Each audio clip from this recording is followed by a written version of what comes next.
secret signals, so they completed the fundraising mission without any mishaps. Everyone quickly hid in a small motel and dumped all the winnings onto the bed in one go. Homie, I can finally tell you how we really got the money.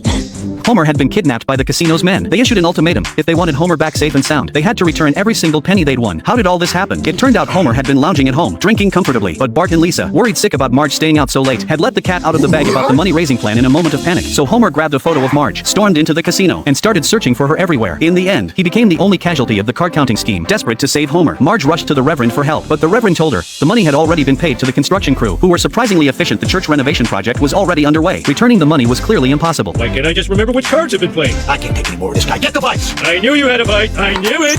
I knew it.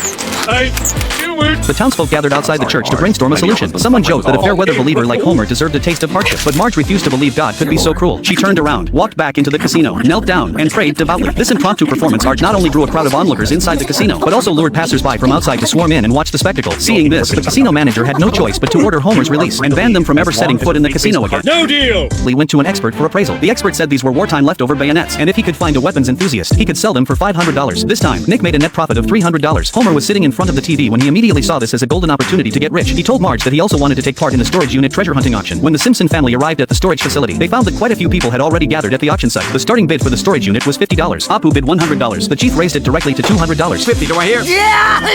$350. Yar! 4, do I hear? $400. And Mo shouted out $600. Homer bought the shabby storage unit for $1,000. He couldn't wait to open the unit door. Firmly convinced that he would definitely find a great treasure inside, he dug out a feather boa. Bart found a mirror, and Lisa discovered several bottles of perfume. The items in this storage unit looked just like the belongings left behind by an old lady. But before long, Lisa found Grandpa Abe's name written on a box. Why would my man-dad have lady stuff? It's not all lady stuff. Marge dug up several magazines featuring muscular hunks in another box.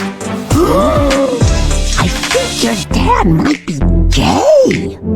Homer was utterly shocked. So that was the reason his parents got divorced back in the day. Marge comforted Homer, telling him not to be sad for Abe's happiness. The whole family decided to help him embrace his sexual orientation. Opus family. Nevertheless, a killer suddenly came after him. It turned out that during World War II, Abel had led an elite special forces unit. Its name alone was enough to strike fear into the hearts of enemies. They not only came close to successfully assassinating Hitler, but also managed to defuse a bomb using nothing but their own strength. After the war, they arrived at a castle where countless priceless works of art appeared before their eyes. Egged on by Burns, they decided to hide the treasure they had found. Later, the group signed another gentleman's agreement, stipulating that the last surviving member would inherit all the treasure. When Abel told this story from the past, he was met with laughter. Bart felt embarrassed and quickly sent Abel back to the nursing home. Soon after, Abel received a message informing him that another one of his former teammates had passed away. Abel went to the graves of his old teammates, where he ran into his old acquaintance, Burns. The two each inserted their keys into the locks. Burns assured Abel that their gentleman's agreement still held, and he would wait until after Abel's death to claim the treasure. Over my dead body it will!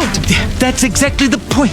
That night, Burns hid poison in Abel's dentures. Fortunately, Abel mistook his dentures for an alarm clock, narrowly escaping the assassination attempt. Before long, Burns disguised himself as a member of Homer's family to visit Abel, but Abel realized that Homer would never take the initiative to come to the nursing home. The killer could no longer hold back and finally devised a meticulous plan. Luckily, a nurse at the nursing home came to Abel's rescue. Our residents are trying to nap.